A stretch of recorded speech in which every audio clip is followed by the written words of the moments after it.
Welcome to my channel Celebrate Arts with Shailaja Tripathi, a platform that is all about Indian heritage, craft, and culture. And our guest, Yosha Gupta, CEO and founder of Me Miraki, fits into our scheme of things perfectly. What started as a passion project making hand painted handbags has today turned into a major culture tech platform that leverages technology to preserve, promote, and empower India's traditional artists. COVID 19 is when Me Miraki really came into its own. Its online workshops with artists were a distraction from the chaos of the pandemic. It was not only a de stressor, it allowed people to learn something new. It made art accessible. With a deep passion for heritage, art, and innovation, she has built Me Miraki as a bridge between age old craftsmanship and the digital economy, enabling artisans to reach global audiences and sustain their livelihoods. Mimirake promotes both the selling of artist made art objects and teaching of these artistic disciplines. In addition to being a feature of the Ministry of Culture's Biennale, Mimirake's artworks can be found in Hyderabad's GMR airport. Yosha, it's so nice to have you on Celebrate Arts with Shailaja Tripathi. A warm welcome to you. I want to remind our viewers to like and subscribe to my channel and also hit the notification bell so that they never miss out on any amazing content shared by me. Thank you so much. And that was such a beautiful introduction. I need that introduction from you to be introducing our work anywhere else. Thank you. Thank you so much. So let's dive straight into the Mhm. interview. And I would like to first know from you that what led you to Mhm. start Me Miraki and what was Mhm. the inspiration behind it? Yeah.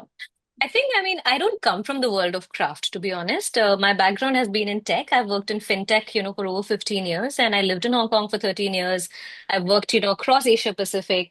But I think the love for art and craft has been inculcated in me since I was a child. My mother used to be, she was an amateur artist, but she used to create these beautiful khajurao hand painted, with sketched actually with charcoal, beautiful artworks. And I think that's where a little bit of the love for art started. And then I used to be a volunteer for an organization called Spick McKay. So Spick McKay is the Society for Promotion of Indian Classical Music and Culture amongst youth. The biggest run volunteer movement for arts and culture in India. And, in school, I started volunteering with them. Then I went to Maharani Gayatri Devi School in Jaipur. I was a volunteer there. I went to Lady Shri Ram College. I was a volunteer there.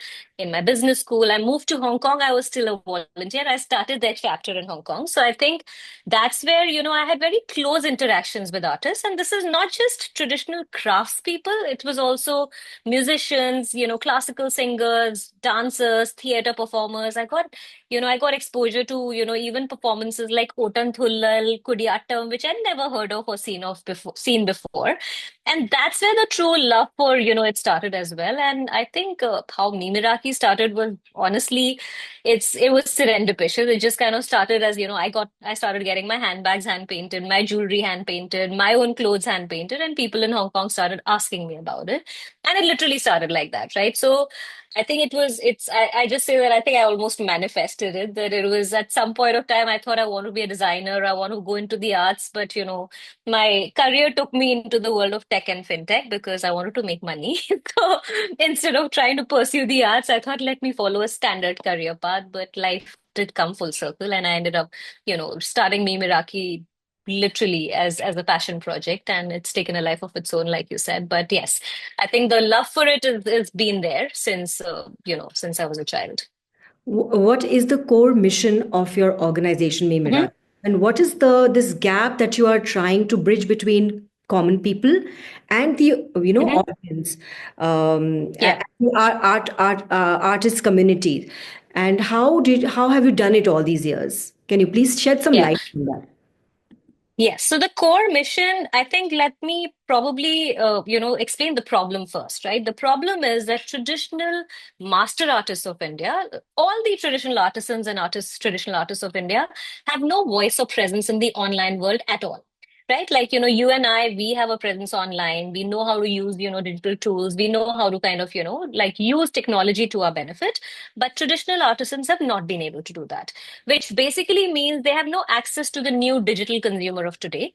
And hence, these arts are fading away because one of the primary reasons is just that people just don't know about them and their work overall.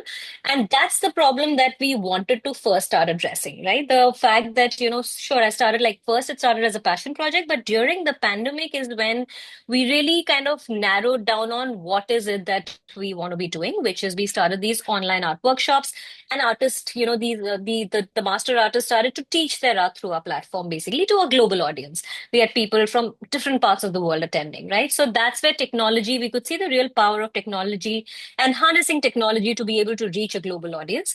So that is basically the core mission, that making sure that everyone in the world can, number one, get to know about these traditional arts, learn to appreciate the nuances of these traditional arts, the processes, the commitment and the hard work that goes behind each of the traditional arts, then get to know the master artists practicing these traditional arts and the generations of artists, who've practiced it.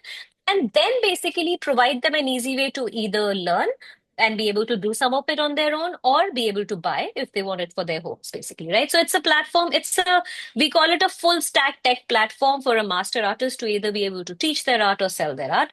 But ultimately, the idea is that to create a very strong digital voice and presence so that, people appreciate, and people can actually have access as well. Why do you think India's folk arts are at risk of extinction, and how can technology help preserve them? Yeah. I think number one is just this awareness, the fact that people just don't know. I mean, I love traditional arts. And in fact, every day, even, we discover as a team, like saying new arts is almost an oxymoron because these are traditional arts. But for us, they're new, right? Like every day we find, artists who practiced, some particular craft, which we just did not know of at all, right? So number one is literally just awareness, the fact that, because artists and these arts have no presence online. I mean, if you think of it, only the world's 20% of the world's information is online, right? 80% of the world's information is still not online. And this is one of those sectors where the information just doesn't exist online. So, one is awareness, the fact that people just don't know. Number two is also that because they don't know, and hence, these artists have not really been able to create sustainable businesses. And hence, the next generations of these artists are not interested anymore because they struggle. They've seen their families struggle, and hence, they would rather go and do a job rather than struggle like them. And hence the next generations are not getting trained up either and not taking these folk arts, these traditional arts ahead either, right? So there's a two-way, there's a problem on both sides, both the demand side as well as the supply side. On the demand side, the issue is awareness. And if there is awareness, if there's awareness about the art, there's not awareness about the process and the effort, and hence the price that it should be, commanding. And on the supply side, the issue is that, we are soon going to run out of, our master artists because the next generations are not, carrying forward the arts because they don't see how it can be a sustainable business, right? And technology can really help with both of these. One, like we clearly see how since we've started creating beautiful content, we started recording the process. The more we are recording the process and putting it on social media, some of our reels have even done 10 million views. On a very regular, scale, we have reels which do 1 million views. But the more important part is the comments that we see under these reels. Like sometimes people say that, oh my God, I never realized how complicated this art form is, and I'll never negotiate with an artist again, right? And when you see those comments, you realize, this education is really important, actually. This education about what goes behind the scenes in making a particular craft is actually really important because that's how people understand why it should command the price that it does command, right? Like if we work in an organization for 30, we get a monthly salary when we work somewhere, right? Because our time counts for something. So if someone doesn't understand that, oh, this piece took 30 days or it took 40 days, then they won't know why it should be, if you price your own effort a certain way, then you should know that someone else's effort needs to be priced a certain way as well. But you need to know the effort first, right? So I think technology really helps with that. The fact that we can record beautiful content, we can show these processes, even in 30-second reels, we can show really complex processes as well.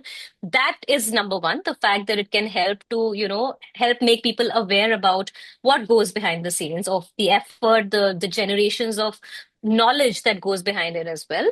And number two, the more demand generation that can happen because of technology, the more money it brings into the space. Hopefully, the next generations are getting inspired now to come back and make sure that they can carry it forward as well, because they can see that yes, they can probably create a sustainable business out of this. So Uh, technology will help on both the sides. sure. How does Me Miraki empower traditional artists, both creatively and financially? And also, I would really like to know how you showcased your work during the pandemic. Your workshops were so interesting. Thank you. Yeah, I guess I'll answer the second question first, that how what we did during the pandemic. As I was mentioning a little bit about it in one of the previous questions, basically, we realized that, there was a problem on both sides, that artists, traditional artists, typically were selling only through bazaars and melas, and none of that was happening during the pandemic. So obviously, it was a big struggle for them. And on the consumer side, people were also at home. There was no tourism. They had no interesting things to do to go out.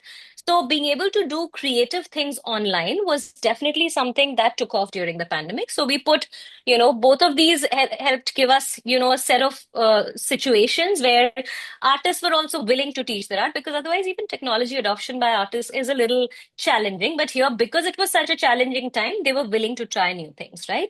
So they were willing to try to learn how to teach online, and consumers were looking for interesting things to do as well. So that's how these art workshops started. And we had, like for example, a Pattachitra artist sitting in their village in Raghurajpur and teaching Pattachitra to, people on an online workshop. And we had people even joining from places like France. And I was in Hong Kong. I started this whole thing when I was in Hong Kong, literally. So imagine that that's the power of technology, right? That people from across the world, people were sitting up till like 4 a.m. because in their time zone, the timing was such that they had to be up at a really early hour to be able to, attend the workshop. But that just showed you that there was a real, there was real value in what we were being able to do by getting the artists to be able to teach their art. Because and people even told us things like, I always thought that at some point of time when I visit India, I'll try and schedule a visit to go and learn this art from the artist. But it's so amazing that now you've been able to, like, get them to teach online itself.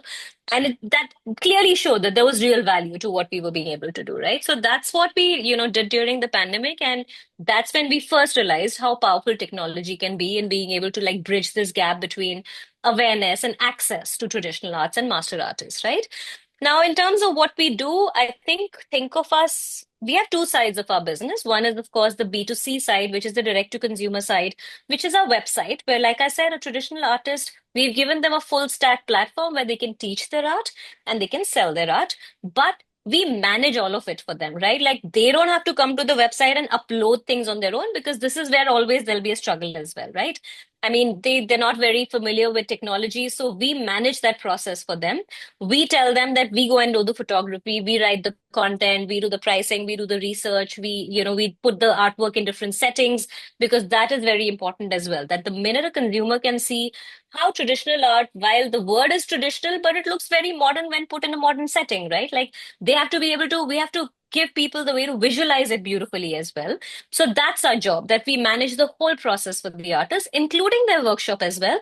We actually have created these pre-recorded masterclasses. So think of it as a masterclass.com, but for the heritage arts and crafts, right? We have 30 masterclasses. Now they're on demand. Anyone can sign up for it because we've gone and recorded and created this content, and now anybody can sign up and learn, right? So we've made it very, very easy for traditional artists to do both through our platform, because we manage that whole process for them, right? Even the sales, we manage the sales basically, right? Like somebody likes something on our platform, they'll ping us, they'll want some customization. We have a sales team that manages that whole process as well. Then when the order comes in, then we send, tell the artist, here's the order. Even the shipping and all, we manage shipping and packaging, we manage that as well, right? So they can focus just on creating beautiful art. We manage everything else for them, right? So that's the power of, the work, the kind of work that we are doing for them, that we showcase their work beautifully, we create content, we show people the process, we make people aware of the complexity of what they do, we generate the sales, we generate the demand, we manage the logistics and operations, and they focus on creating beautiful art, right? So that's basically in a nutshell what we do on the consumer side. And then we have the B2B side of our business as well, which is where we create art installations, wall murals, even marketing campaigns using Indian art. So, we've created the Tholu Bomalata art installation at the Hyderabad airport. This is where there are two architects in our team also who lead these kinds of projects, because there now you have to be very conscious of, how big does this installation need to be? How does it need to be structured, right? Like, how will you make sure the structure can be a very stable structure as well? So they work hand in hand with the artist to make sure that all of these architectural elements are taken care of as well. Then we have, for example, someone in our design team, and we've worked on marketing campaigns. For example, ITC has a noodle brand called Yippee, and they have a very large presence in Orissa. So they wanted to showcase, how their noodle can be used with different kinds of food as well. Like even jhalmuri and Yippee noodle is a combination, but they did it using Patachitra art. So our Patachitra artist illustrated each and every frame of that ad, and then it was animated by an agency for Yippee Noodles, and it came together as a beautiful ad. So imagine the power of Indian art, that it can be leveraged in so many different ways, right from corporate gifting to workshops for employee engagement to storytelling for different ad campaigns to art installations and wall murals as well. So on the B2B side, think of us as almost an agency which will get all kinds of interesting projects for a traditional artist. So we are representing a traditional artist and getting interesting projects for them. Can you talk about any artist who has, because of the association with you, whose life has been completely transformed? I think a lot of them, to be honest. I mean, like our Kalamkari artist, Harinath ji, he literally now he's backed up with so many. We've tripled his income pretty much, right? Like not just double, we pretty much tripled his annual income, and he's backed up with orders for 3, 4 months. Like he literally every any given point of time, he always has orders, for the next 3, 4 months. That's how much business he's getting from us, and obviously that's transformed his life completely, and what he's able to do and what his family is able to do, the education his family is able to get. There's other examples. For example, Dolan Kundu. She's a terracotta master artist. She lives in West Bengal. She's a very inspiring artist because she also runs a non-profit where she's trained about 250 plus women in the craft of terracotta as part of her non-profit in her town, Bardhaman. And these women basically are earning an income for the very first time because most of them have never, gone outside the home to earn an income. And because of the craft of terracotta, they're being able to earn. So we structured an entire project with a corporate partner with IFL Home Loans, where Dolanji's foundation also got a grant from them, where the construction of her NGO happened because of that grant. There was financial inclusion training for all the 250 artisans because of that grant, and now they're able to get more work because their production capacity itself has increased because of the construction of the building itself as well, right? So obviously that's transformed not just Dolanji's life, but all the artisans who work with her as well, because they were till now they used to work under a tree literally in her house, and now they have a full pakka building where they sit and work. They have a gas furnace because of which their production capacity has gone up by 5x, because ultimately whatever they make has to go into the furnace, and earlier it was wood furnace, but now it's increased by 10x because of all of this, right? So I think there's lots of such examples, honestly, but yeah, I mean, those are a few examples which quickly came to mind. There's another artist, Krishna, who Mm, she walks on crutches. She's a tanka artist. She mm. went to Hong Kong for the very first time because we run a festival in Hong Kong. So that was a first international. Actually, so many artists have had their first international trips and first international exposure because of us, because we run this festival in Hong Kong. At least 15 of them have gone out for the very first time. But for Krishna, especially, it was really beautiful because she's on crutches. So it's hard for her to get these kinds of opportunities. And when she went to Hong Kong, I remember it was so touching that she created a whole series of artworks and a poem where she talked about how Mimiraki has given her wings. And that was so beautiful, to be honest. So yeah, that's one story I always narrate, because that was a very tangible example of how an artist also acknowledged very clearly how their life was transformed because of our work. How do you educate and engage the masses about folk arts? I recently I attended your Pitch by Art exhibition in Triveni Kala Sangam, and I saw the workshop there, and I saw so many people Mhm. People. making pitch by there, and it was so Yeah. nice. So can you tell me a little bit about such activities Yeah. you carry on? I think the first thing is the workshops itself, like you rightly identified, right? Like when we started with workshops, that helped us create a very engaged community. Because when somebody learns to do something themselves, they realize the nuances and how much further ahead a master artist is when they themselves create a small little artwork of that art form, right? Like that's when they realize actually, I think.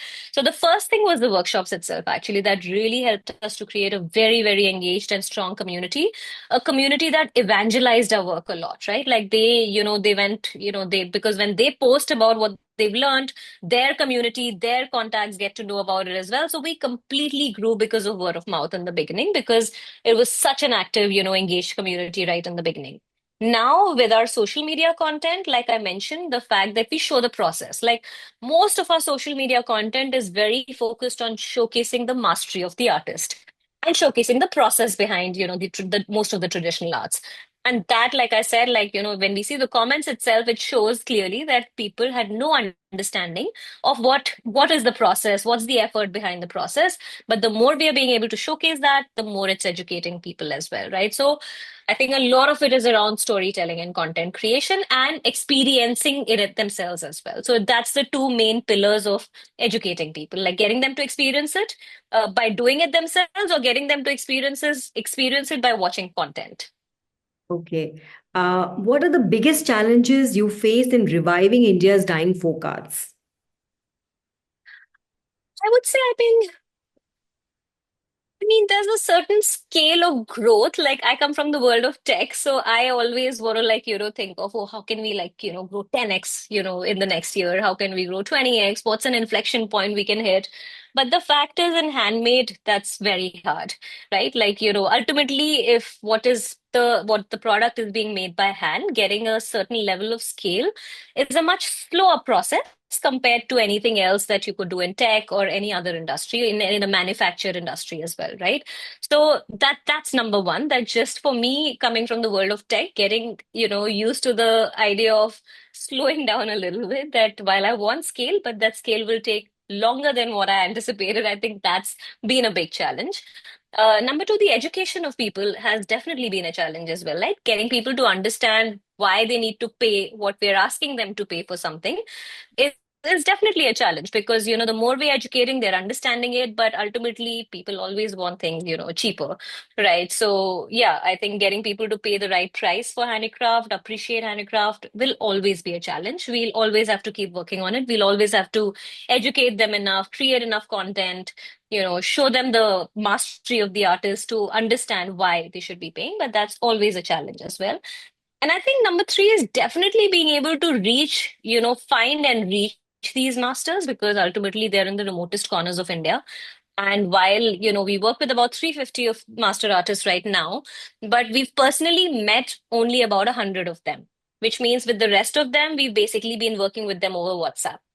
Right. So, but creating that credibility and trust, knowing, like creating that sort of, process around understanding quality checks, doing things on time, holding them accountable to time as well, right? Like first finding those artists, and number two, training them and holding them accountable to timelines, to quality, all of that is definitely a challenge as well, because they've worked for themselves till now, right? Like they create work and they sell it. Like now, when we work, they work with us, we hold them accountable and responsible to timelines and everything else as well. So I think scaling that further will also be a challenge. But yeah, finding these gems is definitely hard, because like I said, they don't exist online, right?